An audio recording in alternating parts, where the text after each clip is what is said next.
Hey Nine Science, welcome to today's class of Divine Public School। आज का हमारा topic है how atom exist. Atom exist कैसे करते हैं। Atom of most elements are not able to exist independently. जो atoms होते हैं बहुत सारे एलिमेंट्स के, वो इंडिपेंडेंट एग्जिस्ट नहीं करते। क्यों नहीं करते? Because atoms are very reactive. Atoms बहुत ज़्यादा रिएक्टिव होते हैं। फिर भी कुछ एग्जाम्पल्स आपको याद रखने हैं, जैसे noble gases, helium, neon, organ, krypton, xenon, radon. एक ट्रिक है इन सबको याद रखने की। हीरे, नगीने और कोहिनूर जैसे रत्न, इनके जो एटम्स होते हैं वो रिएक्टिव नहीं होते, बहुत लेस रिएक्टिव होते हैं, नेग्लिजिबल रिएक्टिविटी शो करते हैं, इसलिए ये इंडिपेंडेंट एग्जिस्ट कर सकते हैं। सो एटम्स अगर इंडिपेंडेंटली नहीं रह सकते तो वो किस फॉर्म में रहते हैं? वो रहते हैं दो फॉर्म्स में।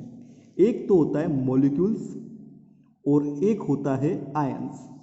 मॉलिक्यूल्स की बात करते हैं। ग्रुप ऑफ 2 और more atoms that are chemically bonded together. 2 या 2 से ज़्यादा एटम जो केमिकली बंध गए हैं एक दूसरे से। A molecule can be defined as the smallest particle of an element. एक मॉलिक्यूल को हम किसी एलिमेंट का स्मॉलेस्ट पार्टिकल भी कह सकते हैं या किसी कंपाउंड का स्मॉलेस्ट पार्टिकल भी कह सकते हैं। That is capable of an independent existence, जो एक इंडिपेंडेंट फॉर्म्स में रह सकता है। And shows all the property of that substance, और उस सब्सटेंस की सभी प्रॉपर्टी शो करता है।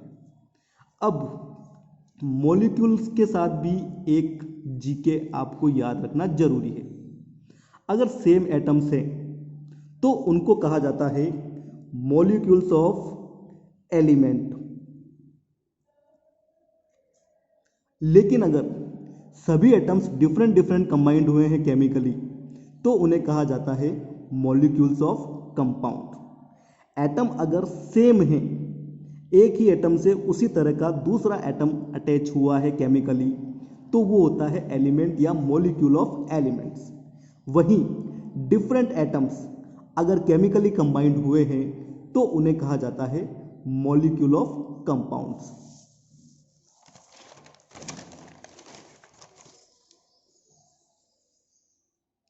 सबसे पहले हम बात करेंगे मॉलिक्यूल ऑफ एलिमेंट्स की। एलिमेंट्स के मॉलिक्यूल्स क्या होते हैं? So easy definition, constituted by same type of atoms. एक ही तरह के एटम से बनते हैं। एग्जाम्पल देखिए आप, H2, मॉलिक्यूल ऑफ H2। इसके अंदर 2 H हैं, दोनों ही एटम हाइड्रोजन के हैं जो कि सेम है। यहाँ एक छोटी सी बात हमें याद रखनी है। जो हीरे, नगीने और कोहिनूर जैसे रत्न अपन ने पढ़े थे, ऑर्गन, हीलियम जैसी गैसेस, ये एक ही तरह के एलिमेंट से बनती है। जो एक ही तरह के एलिमेंट से बनते हैं उन्हें कहा जाता है मोनो एटॉमिक।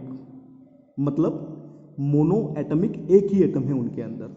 अब हम बात करते हैं ऑक्सीजन के मॉलिक्यूल की। हाइड्रोजन की तरह इसमें भी दोनों एटम सेम हैं, लेकिन हाइड्रोजन के नहीं है, वो है ऑक्सीजन के। अब इसके अंदर 2 एटम्स सेम कंबाइंड हुए हैं, तो 2 एटम्स को, जहां हमने एक एटम को बोला था जो एक ही एटम के रूप में अवेलेबल थे, उनको हमने कहा था मोनो एटॉमिक। अब यहाँ पे 2 एटम्स हैं तो इनको कहा जाता है diatomic. Diatomic molecules of element. Example है इसके नाइट्रोजन। नाइट्रोजन N2 फॉर्म में रहता है। दोनों के दोनों एटम नाइट्रोजन के होते हैं। Hydrogen, Cl2 chlorine, F2 fluorine, O2 oxygen, Br2 bromine. इस तरह के जो मॉलिक्यूल्स हैं वो कहलाते हैं डाई एटॉमिक मॉलिक्यूल्स, क्योंकि ये 2 एटम से बने हुए होते हैं सेम टाइप के। ओके, अब हम बात करते हैं मॉलिक्यूल ऑफ ओजोन।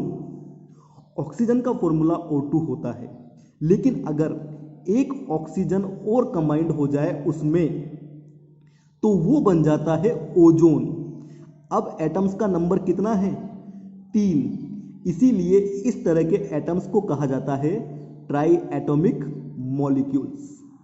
ठीक है, मतलब एक एटम मोनो एटॉमिक, दो एटम डाई एटॉमिक, तीन एटम ट्राई एटॉमिक।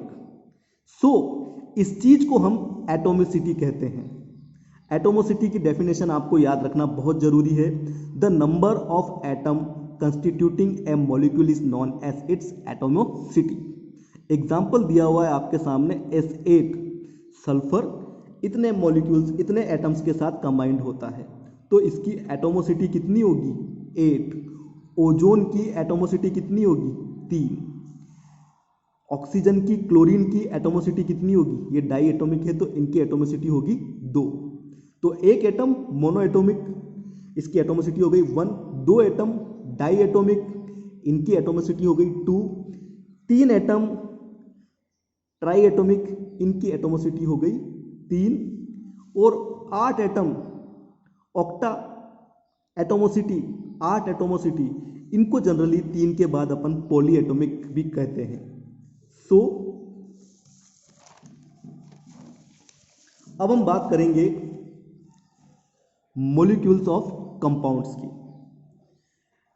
जहां मॉलिक्यूल ऑफ एलिमेंट्स के अंदर सेम तरह के एलिमेंट्स केमिकली कंबाइंड होते थे, यहां पे different different elements join together in definite proportion to form molecule.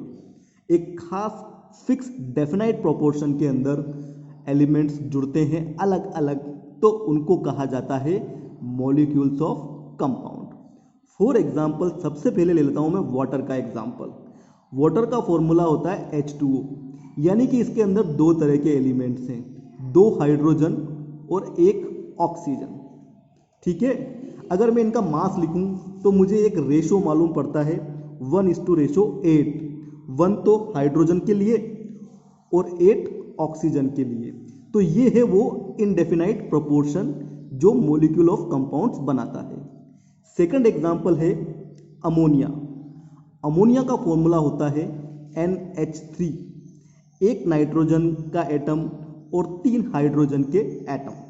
Nitrogen का मास वेट 14 और हाइड्रोजन का होता है 1, लेकिन हाइड्रोजन के नंबर है 3, तो 14:3। तो ये है अमोनिया का वो इनडेफिनाइट प्रोपोर्शन जिसने बनाया है मॉलिक्यूल ऑफ अमोनिया या molecule of A compound named ammonia. Third example को देखिए ध्यान से, कार्बन डाइऑक्साइड। कार्बन डाइऑक्साइड का फॉर्मूला होता है CO2। कार्बन इसका होता है 12, ऑक्सीजन का होता है 8, 2 ऑक्सीजन का हो जाता है 16। आप उसको अगर सोल्व करेंगे, इजी करेंगे, तो आपको मिलेगा 3:8। ओके, सो ये चीज हम समझ गए हैं।